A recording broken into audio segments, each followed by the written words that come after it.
French भाषा और उसका उच्चारण। ज़्यादातर लोगों को लगता है कि ये एक बहुत बड़ी मुश्किल है ना? पर सोचिए, अगर ये कोई मुश्किल हो ही ना, बल्कि एक पहेली हो, एक सीक्रेट कोड जिसे बस क्रैक करना है, तो चलिए आज हम मिलके फ्रेंच प्रोनंसिएशन के इसी सीक्रेट कोड को तोड़ने की कोशिश करते हैं। और देखिए, इस कोड को खोलने की जो पहली चाबी है ना, वो बहुत सिंपल है। ये समझना कि फ्रेंच में क्या लिखा है, उससे कहीं ज़्यादा ज़रूरी ये है कि उसे बोला कैसे जाता है। अगर आपकी आवाज़, आपकी ध्वनि सही है, तो समझ लीजिए आधी जंग तो आपने वहीं जीत ली। तो सवाल ये उठता है कि आखिर शुरुआत करे तो करे कहाँ से? इतने सारे रूल्स हैं, कंफ्यूजन होना तो लाजमी है। तो चलिए इस सफ़र को थोड़ा आसान बनाते हैं और पकड़ते हैं सबसे बेसिक, सबसे पहले रूल को। तो पहला राज वो है साउंड, यानी ध्वनि। जब कोई नेटिव फ्रेंच स्पीकर आपसे बात करता है तो वो ये नहीं देखता कि आपने शब्द की स्पेलिंग सही सोची है या नहीं। वो बस आपकी आवाज़ सुनता है, आपका उच्चारण सुनता है। तो आखिर इस साउंड पे इतना जोर क्यों दिया जाता है? इसके पीछे कुछ वजह हैं। पहली बात, फ्रेंच में ना बहुत सारे लेटर्स सिर्फ लिखे जाते हैं, बोले नहीं जाते, वो साइलेंट होते हैं। दूसरी वजह यह है कि अगर आपका प्रोनाउंसिएशन क्लियर है तो सामने वाला आपको समझ जाएगा, भले ही आपकी ग्रामर थोड़ी बहुत ऊपर नीचे हो। और सबसे बड़ी बात, एक बार ध्वनियों पर पकड़ बन गई ना, तो यकीन मानिए पूरी भाषा ही आसान लगने लगती है। ठीक है, तो इस कोड को तोड़ने का पहला हिस्सा है वावल्स, यानी स्वर। अब इंग्लिश की तरह फ्रेंच में भी 5 मेन वावल्स हैं, लेकिन उनकी आवाज वो एकदम अलग है। तो चलिए एक एक करके इनके राज से पर्दा उठाते हैं। सबसे पहले लेते हैं ए को। ये सबसे आसान है। फ्रेंच में इसकी आवाज एकदम खुली हुई होती है, बिल्कुल हमारे हिंदी के आ जैसी। जैसे एक शब्द है आमी, जिसका मतलब है दोस्त। इसको बोलेंगे आ मी, सिंपल। एमाइल ऐसा कुछ नहीं, बस आमी। अगला वावल है आई। इसकी आवाज भी एकदम क्लियर है, हमारी हिंदी की बड़ी ई वाली साउंड, शार्प और क्लियर। जैसे शब्द है इसी, मतलब यहां। इसे कैसे बोलेंगे? ई सी। अब बारी है ओ की।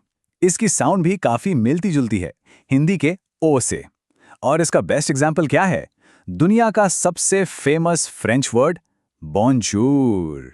यहां पर हम इसे बॉन्जूर कहते हैं। गौर कीजिए, जो ओ है वो तो ओ है, लेकिन जब औ साथ में आता है ना, तो आवाज थोड़ी नाक से निकलती है, बॉन्जूर। अच्छा, अब यहां थोड़ा ध्यान देने की जरूरत है। ये है फ्रेंच यू। इसकी आवाज इंग्लिश वाले यू से जमीन आसमान का फर्क रखती है। इसको बोलने के लिए एक ट्रिक है। अपने होठों को ऐसे गोल कीजिए जैसे आप सीटी बजाने वाले हैं, और फिर ई बोलने की कोशिश कीजिए। जो साउंड निकलेगी न, वो होगी फ्रेंच यू की। जैसे शब्द है ट्यू, मतलब तम। ये टू नहीं है, ये है ट्यू, एक खास तरह की साउंड। और अब आता है सबसे ट्रिकी वावल, वो है ई। इसकी खासियत यह है कि इसकी आवाज इस पर लगे एक्सेंट मार्क्स के हिसाब से पूरी तरह बदल जाती है। देखिए, अगर ई के ऊपर ऐसा वाला एक्सेंट है ए, तो ये साउंड करेगा ए, जैसे काफे में। अगर एक्सेंट दूसरी तरफ है ए, तो आवाज होगी ए, जैसे पैर। और अगर इस पर कोई एक्सेंट है ही नहीं, तो ज्यादातर ये शब्द के आखिर में साइलेंट हो जाता है, जैसे पार्ले में। इसे पार्ले नहीं, सिर्फ पार्ल बोलेंगे। तो वाउल्स तो हो गए। अब आते हैं कोड के अगले बड़े सीक्रेट पर, जिसे मैं कहता हूं रूल ऑफ साइलेंस, यानी मौन का नियम। और ये फ्रेंच प्रोनंसिएशन की बिल्कुल बुनियाद है। इसका सीधा सा मतलब है कि बहुत सारे अक्षर, खासकर जो शब्द के आखिर में आते हैं, वो बस चुप रहते हैं, उन्हें बोला ही नहीं जाता। जरा यहां देखिए, लिखा है पेरिस, लेकिन बोला क्या जाता है? पारी। आखिर का एस गायब। लिखा है पेटी, लेकिन बोला जाता है पेती, टी साइलेंट है। ग्रांट को बोला जाता है ग्रां, डी साइलेंट। तो ये नियम गांठ बांध लेना है, ज्यादातर केसेस में शब्द का आखिरी कॉन्सोनेंट बोला नहीं जाएगा।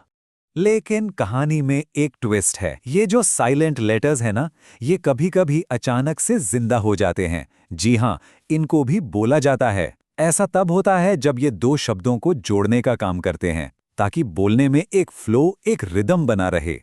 इस जादू को कहते हैं लिएज़ॉन। चलिए एक एग्जाम्पल से समझते हैं। दो शब्द हैं हमारे पास, ले और आमी। नॉर्मली लेस में एस साइलेंट रहता है, लेकिन क्योंकि अगला शब्द आमी एक वॉवल ए से शुरू हो रहा है, तो ये सोया हुआ एस जाग जाता है और ए के साथ जुड़कर ज की आवाज बनाता है।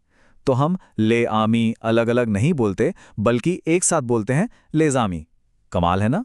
तो अब कुछ ज़रूरी रूल्स तो समझ आ गए हैं, पर अब बात करते हैं उन आम गलतियों की जो अक्सर लोग करते हैं। इन गलतियों को अगर शुरू में ही पहचान लिया जाए तो सीखने की स्पीड कई गुना बढ़ सकती है। तो सबसे बड़ी गलती क्या है? फ्रेंच को इंग्लिश के चश्मे से पढ़ना, ये सोचना कि जैसे इंग्लिश में लिखा है वैसे ही बोला जाएगा। दूसरी गलती, हर एक लेटर को प्रोनाउंस करने की कोशिश करना, जो हमने देखा रूल ऑफ साइलेंस के बिल्कुल खिलाफ है।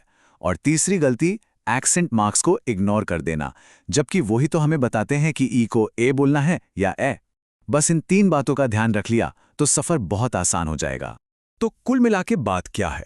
अगर इस पूरी बातचीत में से सिर्फ एक चीज़ याद रखनी हो तो वो ये है, हमेशा साउंड पर फोकस करें, स्पेलिंग पर नहीं। यही है गोल्डन रूल। ध्वनि ही सब कुछ है। तो थ्योरी तो बहुत हो गई, अब वक्त है थोड़ी प्रैक्टिस का, है ना? चलिए कुछ बेसिक शब्दों का उच्चारण करके देखते हैं। बस ध्यान से सुनना है और मेरे बाद दोहराने की कोशिश करनी है। पहला शब्द जाहिर है बॉन्जूर। मेरे साथ बोलिए बॉन्जूर, एक साथ बॉन्जूर। बहुत अच्छे। ठीक है, अगला शब्द है मर्सी। याद रखिए आखिर में ई की शार्प साउंड है। बोलिए मर्सी। बहुत बढ़िया, मर्सी। और अब एक छोटा सा सेंटेंस, इसमें हमने जो सीखा वो सब कुछ है। तुए इसी। देखिए इसमें ऊ की वो खास त्यू वाली साउंड भी है और एज और इसी के बीच वो लियाजों वाला जादू भी है, जहां स की आवाज ज बन जाती है। तो इसे एक फ्लो में बोलेंगे, तुए जीसी। एक बार और कोशिश करते हैं, तुए जीसी, तुए इसी।